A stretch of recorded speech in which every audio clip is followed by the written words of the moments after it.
আজকে মহাপ্রভু একটা বেতের লাঠি নিয়ে রাস্তা আগলে দাঁড়িয়েছে। কিছু মনে করবেন না বাবা, এখন যে ঘটনাটা বলছি এটা শুনলে যারা গৌরাঙ্গকে খুব ভালোবাসেন তারা আমার উপর রাগ করতে পারেন, কিন্তু রাগ করলে আমার করার কিছু নেই। যা বইতে লেখা আছে আমি সেটাতে বলবো। পদকর্তা যেটা লিখেছেন আমি তো তাই গাইবো নাকি? কীর্তনিয়ার কাজ কি? পদকর্তার পদকে গাওয়া আর একটু ব্যাখ্যা করে দেওয়া সাধারণ লোকের কাছে। যারা গান বাজনা শিখেছে তাদের কাছে ব্যাখ্যার দরকার হয় না, কারণ তারা তো শিখেইছে গান। আর যারা সবাই তো আর গান শেখে না, সেই জন্য সাধারণ লোকের কাছে পদগুলো একটু ব্যাখ্যা করে দিতে হবে।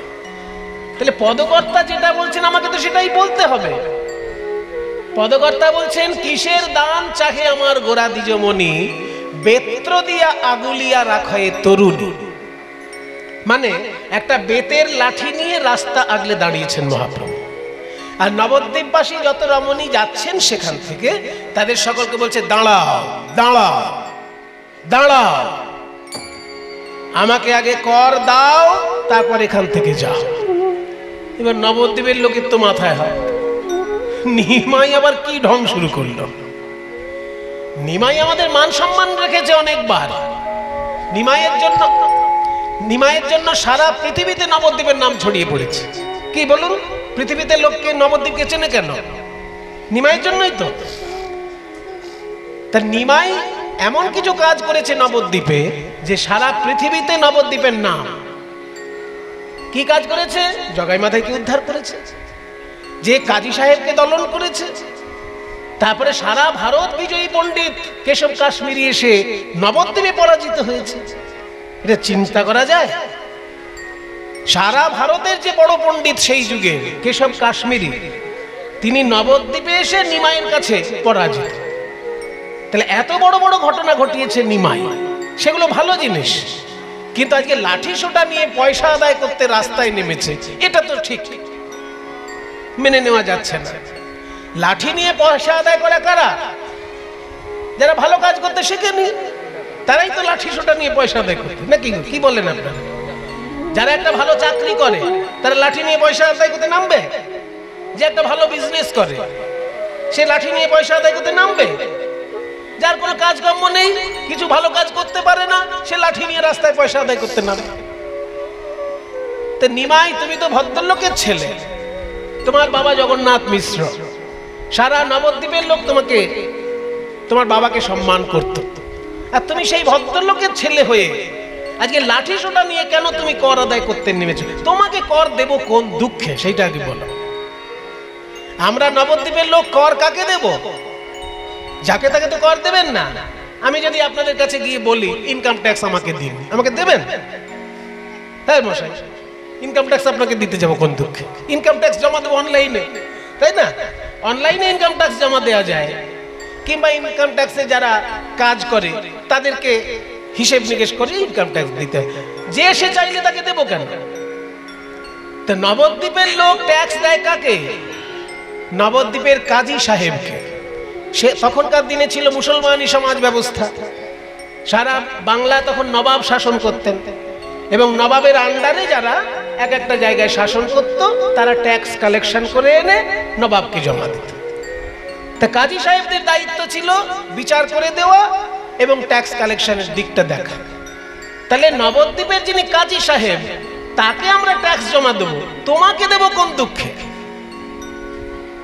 গৌর সুন্দর বলছে, আমি কোন কর চাইছি জানো? কোন কর চাইছো? কোন কর চাইছি জানো? ভালো করে ভেবে বুঝে নাও। তোমরা নিজের পয়সা খরচা করে যখন একটা বাড়ি বানাও, তখন সরকারকে তোমরা কর দাও, দাও না? কিন্তু ভগবান যে তোমাকে একখানা বাড়ি বানিয়ে দিয়েছে, কই তার জন্য কোনোদিন ভগবানকে কর দিয়েছো? ভগবান বাড়ি বানিয়ে দিল কোনটা? কেন এই দেহটাই তো একটা বাড়ি। এই দেহটা একটা বাড়ি নয়। এই দেহটার মধ্যে 9টি দরজা আছে, 2টি চোখ, 2টি কান, নাকের 2 ছিদ্র, মুখ, পায়ু, উপস্থ, এগুলো তো দরজা। ওই যে সেই লোকসঙ্গীতে শোনা যায় না, 8 কুঠুরি 9 দরজায় 8 মাঝে মাঝে ঝরকা কাটা, আবার তার উপরে সদর কোঠা, আছে আয়না মহল তাই কমনে আসে যায়। খাঁচার ভিতর অচিন পাখি কমনে আসে যায়। কমনে কিন্তু কেমনে না, মূল শব্দটা কিন্তু কমনে। কমনে আর কেমনে আলাদা জিনিস। পূর্ববঙ্গীয় ভাষা সবার দ্বারা বোঝা সম্ভব না। একটু পূর্ববঙ্গীয়দেরকে আত্মীয় স্বজন করবেন, তবে পূর্ববঙ্গীয় ভাষা বুঝবেন। কমনে মানে আলাদা আর কেমনে মানে আলাদা। কেমনে মানে হাউ, ইংলিশে বললে আপনাদের বুঝতে সুবিধা হবে। হাউ কেমন করে, সেটা কেমনে। আর কমনে মানে ইন হুইচ ওয়ে, কোন দিক থেকে। কোন দিক থেকে, কমনে মানে কোন দিক থেকে। কোন দিক থেকে এই আত্মা ভিতরে আসছে আর চলে যাচ্ছে বুঝতে পারছি না। এই খাঁচাটা হচ্ছে, দেহটা হচ্ছে খাঁচা, আর আত্মাটা হচ্ছে অচিন পাখি, অচেনা পাখি। এই আত্মা পাখিটাকে কেউ তো দেখতে পায় না, কাজে চেনা নয় পাখিটা। এই আত্মারূপী অচেনা পাখি আমার দেহরূপী খাঁচায় কোন দিক থেকে আসছে, কোন দিক থেকে চলে যাচ্ছে কিছুই বুঝতে পারছি না। এই দেহরূপী খাঁচায় 8টি দরজা, 9টি দরজা, 8টি কুঠুরি আছে। 8 কুঠুরি 9 দরজা, মাঝে মাঝে ঝরকা কাটা, তার উপরে সদর কোঠা, আছে আয়না মহল। এই যে সহস্রদল পদ্ম মাথায়, এখানে জীবাত্মা পরমাত্মার সঙ্গে মহামিলন হয়, দর্শন হয়, ওই জন্য আয়না মহল। আয়না মহল তাই কমনে আসে যায়। মন তুই রইলি খাঁচারি আসে, খাঁচা যে তোর কাঁচা বাঁশে, কোন দিন খাঁচা পড়বে খসে, ফকির লালন ভেবে কয় কমনে আসে যায়। তাহলে লালন যে লিখে গেছেন এই গানটি, দেহটা হচ্ছে খাঁচা, আমরা বলতে পারি দেহটা হচ্ছে বাড়ি। সেই বাড়িটার মধ্যে 9খানা দরজা। ভগবান তোমাকে দেহরূপী বাড়ি বানিয়ে দিয়েছেন, তাতে 9টি দরজা দিয়ে দিয়েছেন। একটা দরজার কত দাম? বাড়ি বানিয়ে দেখবেন তো একবার। যদি শাল কাঠের ফ্রেম হয় আর সেগুন কাঠের পাল্লা হয়, কিরকম দাম হবে বাবা? 1,50,000 টাকা দাম হবে না? ঠিকঠাক যদি হয়, ওই কোন রকম করে দিলেন একটা দরজা, সেরকম নয়। বেশ ভালো শিল্পী এনে যদি কারুকার্য করান দরজায়, আর সেগুন কাঠ যদি হয় আর শাল কাঠে যদি পাল্লা হয়, তাহলে 1,00,000 টাকা হবে না একটা দরজা? তাহলে এই তো জানেন নাকি মিস্ত্রি, তাহলে মিস্ত্রিকে ভালো করে ধরুন, উনি বলতে পারবেন। তাহলে 1,00,000 টাকা তো লাগবে একটা ভালো করে দরজা বানাতে গেলে। তা 9খানা দরজা ভগবান এই দেহে বানিয়ে দিয়েছেন। আবার বুকের মাঝখানে এমন একটা পাম্প মেশিন ফিট করে দিয়েছেন যে বিনা কারেন্টে চলে। একটু কমিয়ে রাখো, কি কি করছে মাঝে মাঝে। পাম্প মেশিন, হৃৎপিণ্ড একটা এমন একটা যন্ত্র ফিট করে দিয়েছেন ভগবান যে বিনা কারেন্টে চলছে। একদম পা থেকে মাথা পর্যন্ত রক্ত সরবরাহ হয়ে যাচ্ছে, এমন একটি যন্ত্র দিয়ে দিয়েছেন দেহের মধ্যে। তাহলে ভগবান যে এত কিছু করে দিলেন তোমার দেহরূপী বাড়িটার মধ্যে, তুমি ভগবানকে ক টাকা ট্যাক্স দিলে বল? ট্যাক্সটা তুমি সরকারকে দিচ্ছ বাড়ি বানানোর জন্য, আর এই দেহটা বানানোর জন্য ভগবানকে কত দিয়েছ?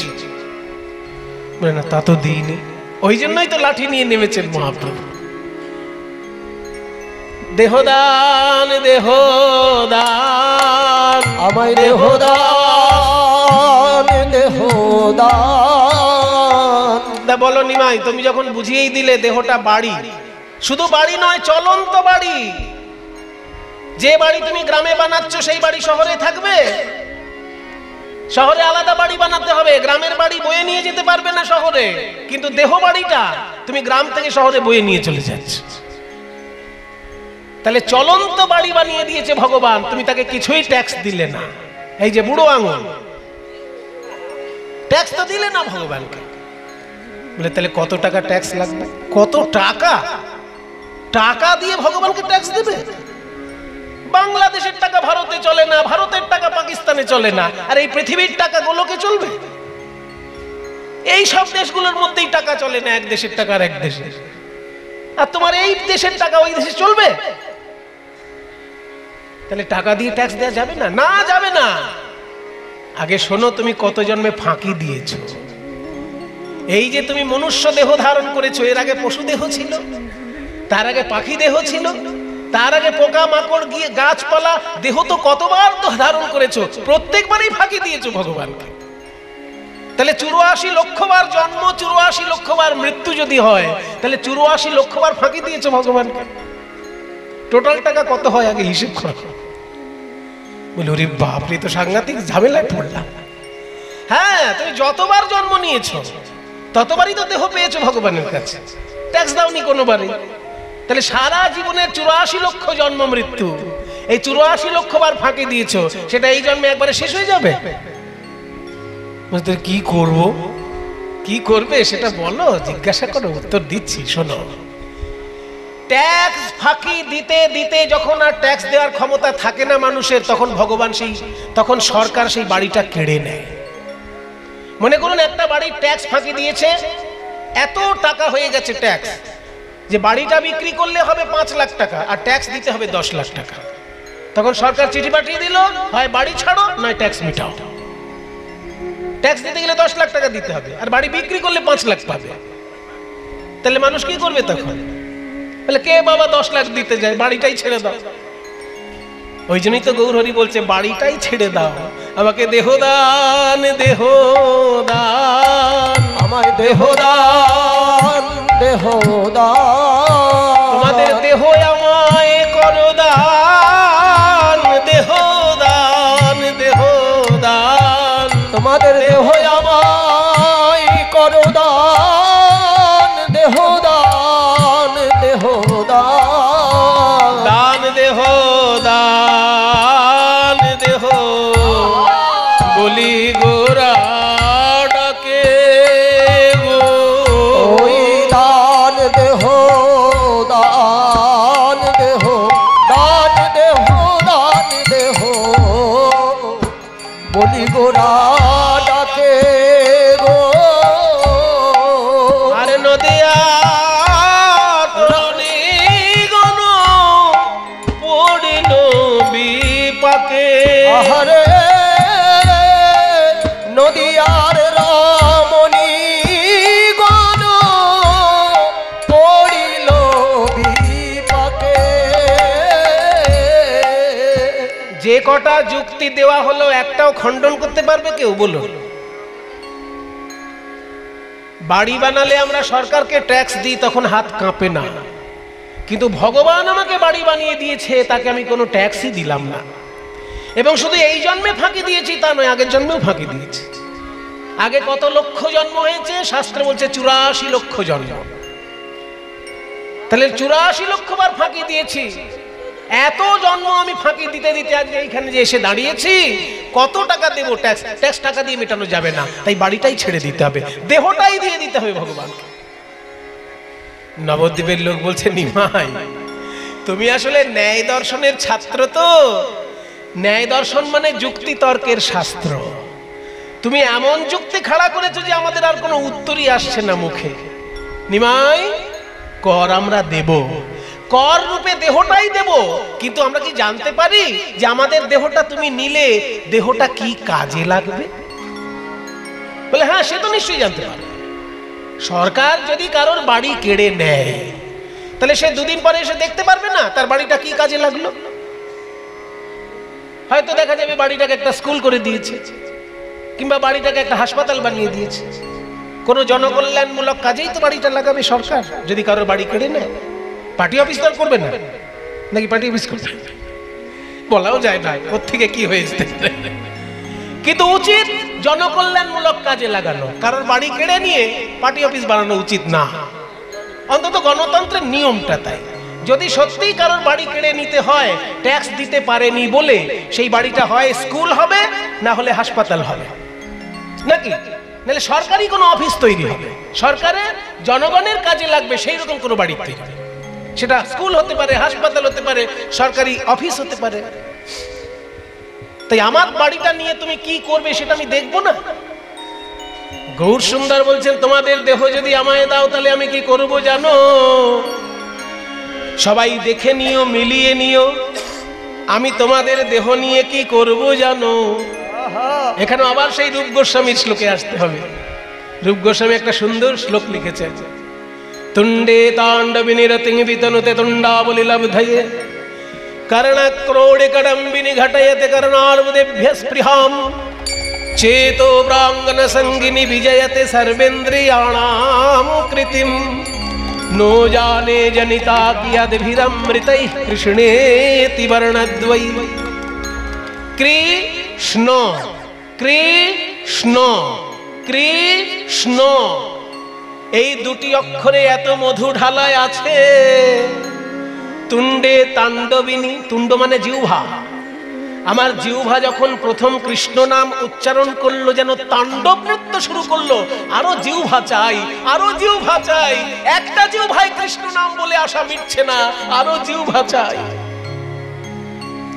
कर्णक्रोडे कडम्बिनी घटयते कर्णार्बुदेभ्यः स्पृहां, কানে যখন প্রবেশ করলো কৃষ্ণ নাম, লক্ষ লক্ষ কান পাবার বাসনা জাগলো। দুটো কানে কৃষ্ণ নাম শুনে যেন আশা মিটছে না।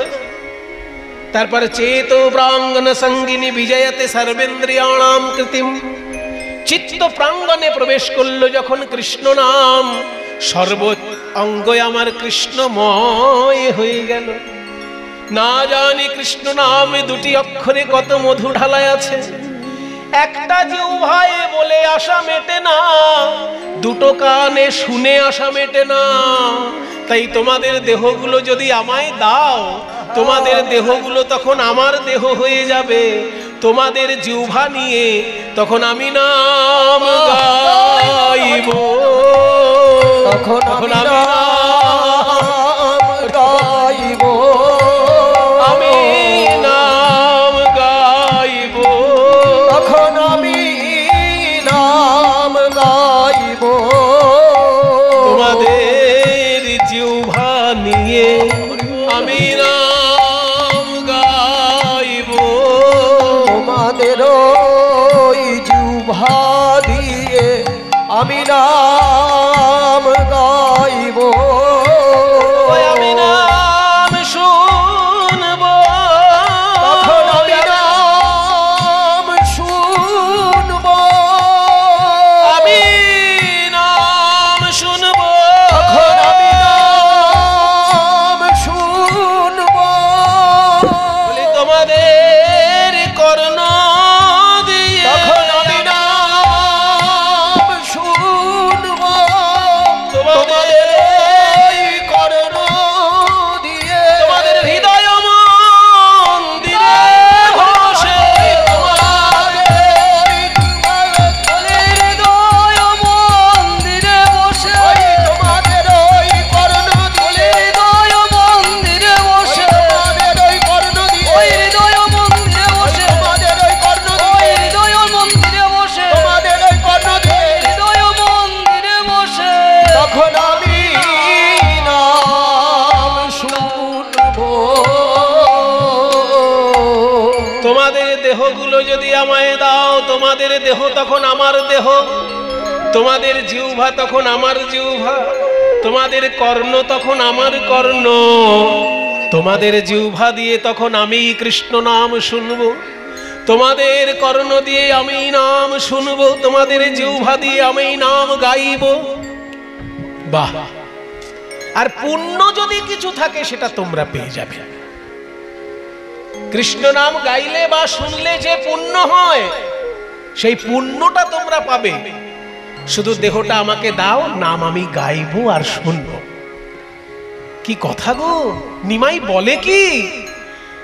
বলে আমাদের দেহটা নেবে, আমাদের জিহ্বা দিয়ে ওই কৃষ্ণ নাম গাইবে, আমাদের কান দিয়ে ওই কৃষ্ণ নাম শুনবে, আমাদের কিছু করতে হবে না, আমাদের শুধু দেহটা দিয়ে দিতে হবে।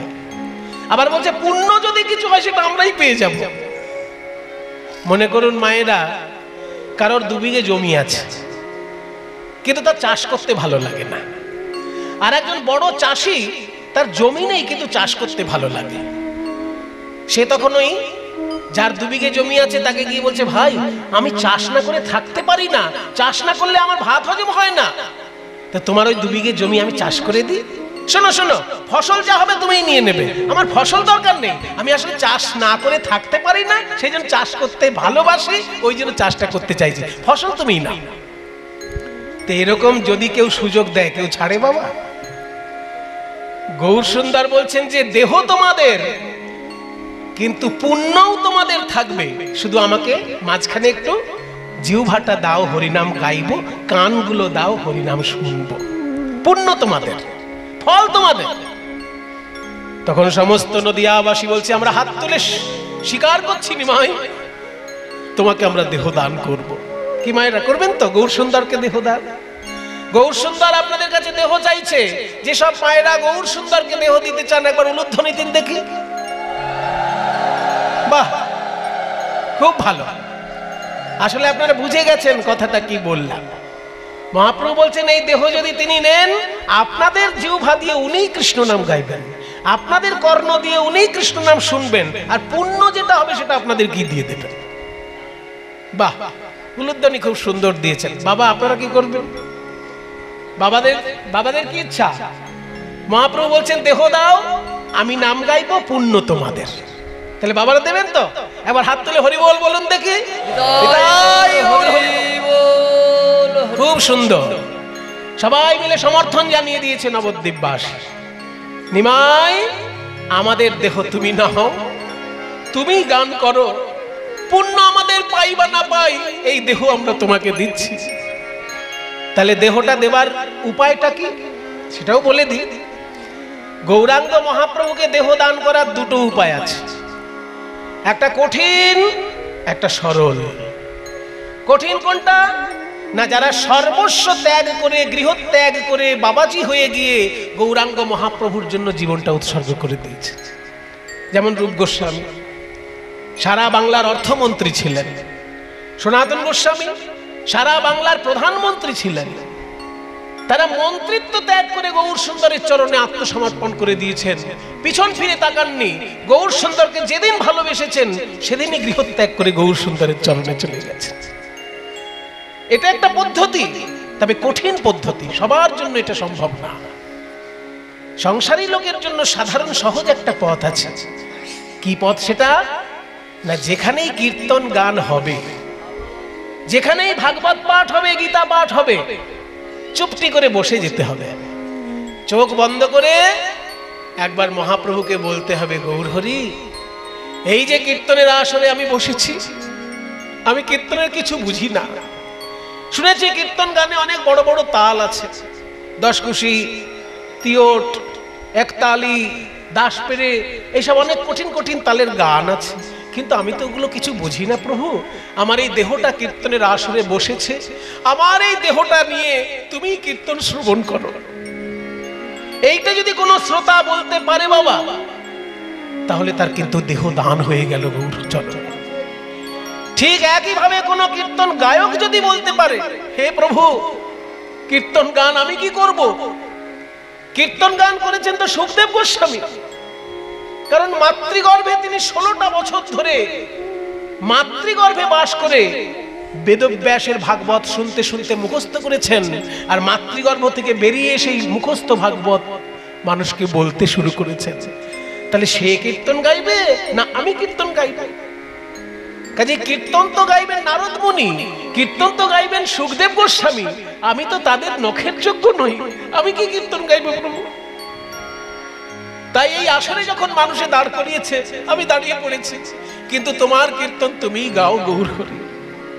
এটা যদি কোনো কীর্তনিয়া বলতে পারে, অমনি গৌর চরণে তার দেহ দান হয়ে গেল। আমার আছে হৃদি যন্ত্র বাজাও এসে তুমি, আমার আছে হৃদি যন্ত্র বাজাও এসে তুমি, অধম সেবকে মাগে চরণ দুখানি। অধম সেবকে মাগে চরণ দুখানি। বলি একবার এসে বাজাও দেখি, একবার এসে বাজাও দেখি। এই হৃদয় যন্ত্র তোমায় দিলাম, একবার এসে বাজাও দেখি। আমার হৃদয় যন্ত্র তোমায় দিলাম, কীর্তনিয়ার মাথার মণি, হৃদয় যন্ত্র তোমায় দিলাম। কীর্তনিয়ার মাথার মণি, আমার হৃদয় যন্ত্র তোমায় দিলাম। একবার এসে বাজাও তুমি, আমার আছে হৃদযন্ত্র বাজাও এসে তুমি। আর অধম সেবকে মাগে চরণ দুখানি। গৌর চরণ দেহদান করার সহজ পদ্ধতি এটা।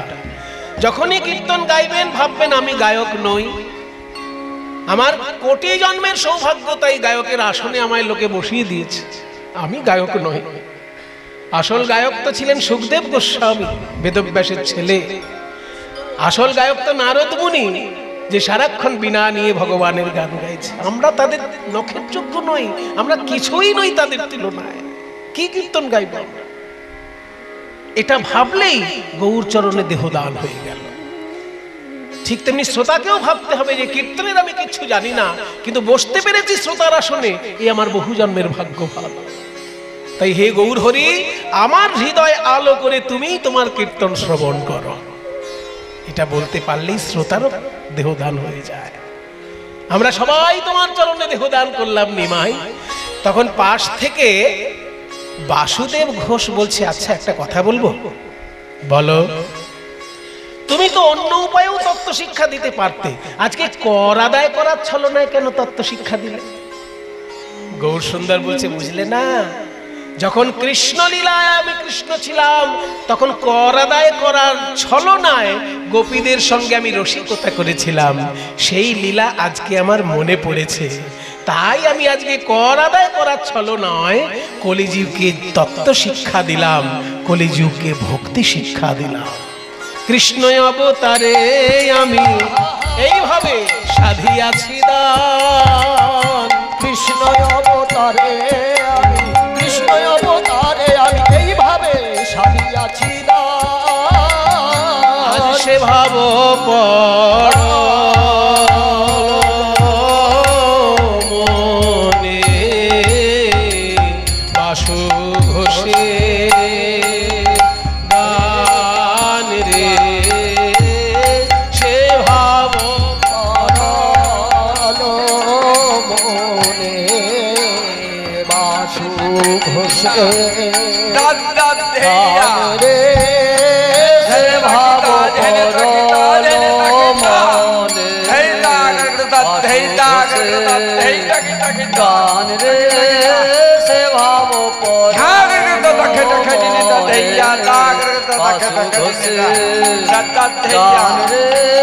সে ভাব মনে গান রে, সে ভাব গান রে, সে ভাব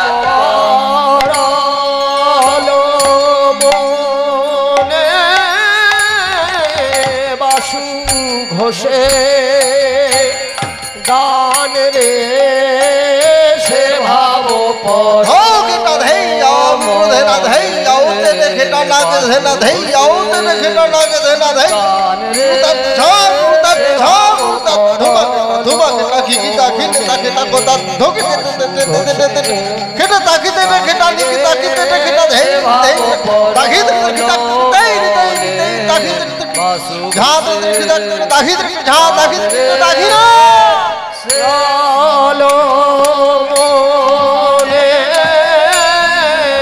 বাসু ঘোষে গান রে, সে ভাব পর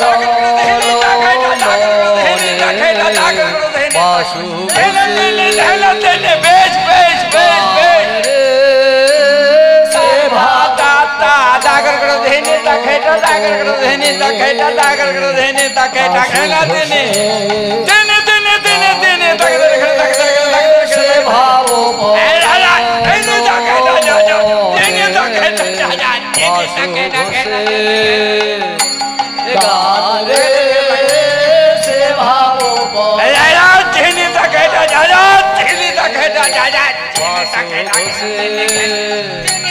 গান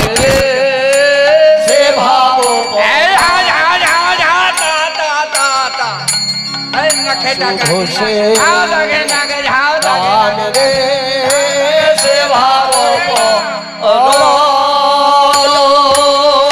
মনে বাসু ঘোষে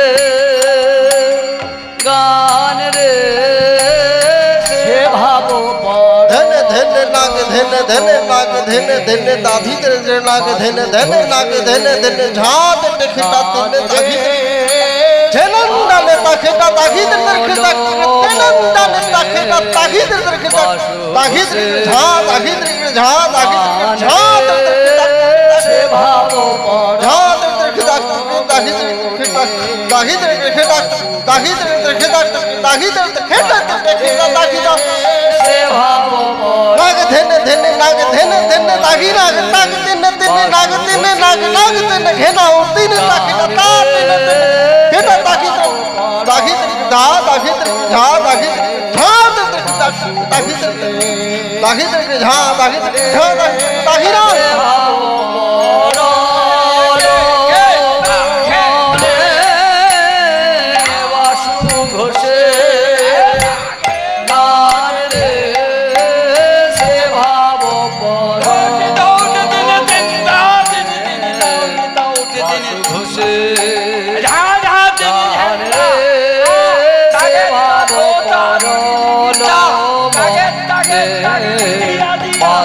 ঘোষে গান রে সে ভাব ঘোষে গান রে সে ভাব পরনে বাসু ঘোষে তাই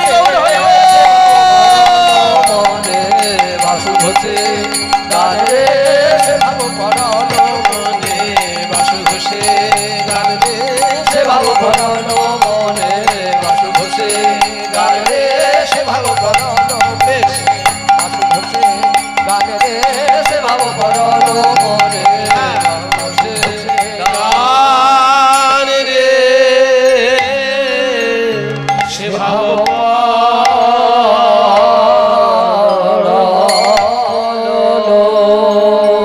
চলুন আমরা মধুময় শ্রীধাম বৃন্দাবনে প্রবেশ করি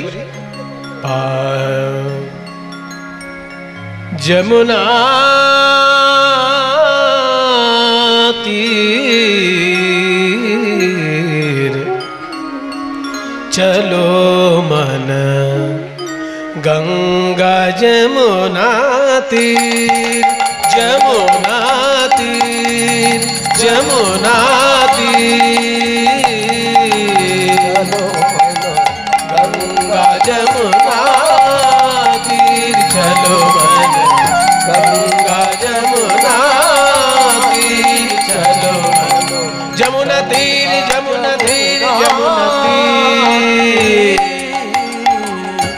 गंगा यमुना निर्मल पानी गंगा जमुना निर्मल पानी बड़ा निर्मल पानी निर्मल पानी यमुना जमुना के निर्मल पानी गंगा जमुना निर्मल पानी যমুনার নির্মল জলে স্নান করলে কি হবে জানো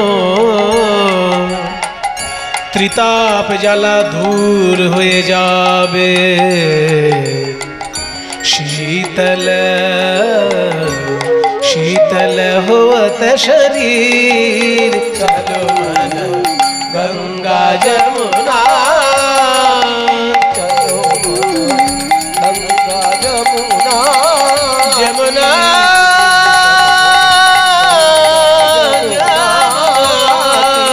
चलो जमुना जमुना तीर जमुना तीर जमुना तीर যমুনার তীরে গিয়ে কি দেখবো জানো সেই শ্যাম সুন্দর বাঁশি বাজাচ্ছেন আর নাচছেন बंशी बजावत नाचत कान्हा बंसी बजावत नाचत कान्हा।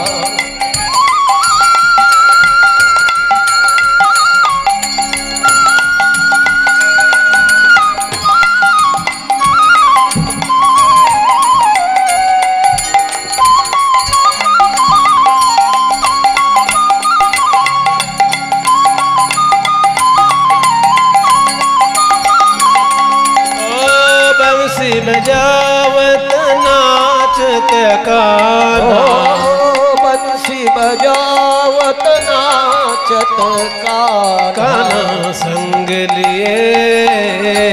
संग लिए बलबीर चलो मन गंगा जमुना तीर चलो मन गंगा जमुना तीर चलो मन गंगा जमुना तीर चलो मन गंगा जमुना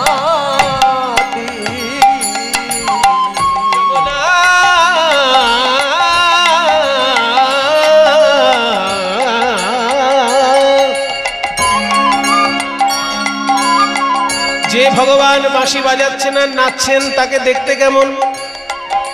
ও মোর মুকুট পীতাম্বর সোহে, ও মোর মুকুট পীতাম্বর সোহে, মোর মুকুট মোর মুকুট মোর মুকুট পীতাম্বর শোভে, মোর মুকুট পীতাম্বর শোভে। कुंडल कुंडल झलकत हीर चलो मन गंगा जमुना तीर चलो मन गंगा जमुना तीर चलो बोलो गंगा जमुना এত সুন্দর ভজনটি যিনি লিখেছেন তার উদ্দেশ্যে একবার প্রণাম জানাই সবাই। রাজস্থানের রাজকন্যা মীরা সমস্ত কিছু ছেড়ে গোবিন্দ চরণে আত্মসমর্পণ করেছিল। মীরা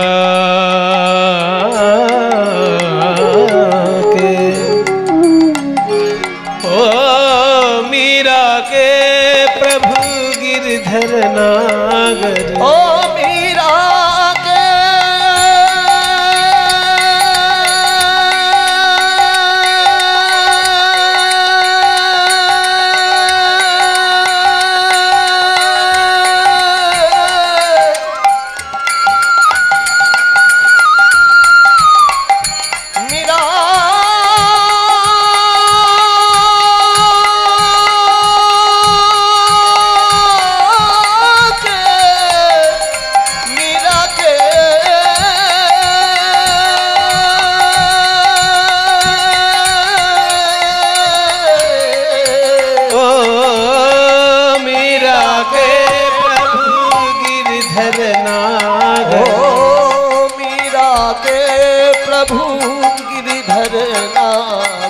चरण कमल चरण कमल चरण कमल पर शीर चलो मन गंगा जमुना तीर चलो मन गंगा जमुना जमुना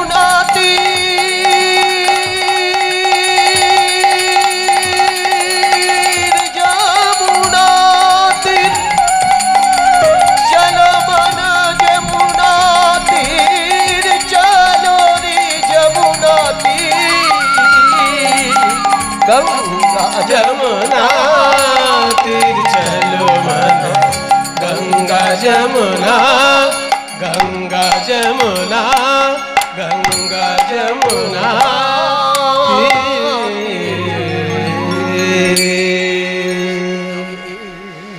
वृंदावनम सखि भुवो वितनोति कीर्तिम यद्देवकी सुत पदाम्बुजलब्ध लक्ष्मी गोविंद वेणुमनुमत्त मयूर नृत्यम प्रेक्ष्यादृशान्वभरतान्यसमस्तसत्त्वम् गोविन्द वेणुमनुमात्तमयूरनृत्यम् प्रेक्ष्यादृशान्वभरतान्यसमस्तसत्त्वम्। मधुमय वृंदावन।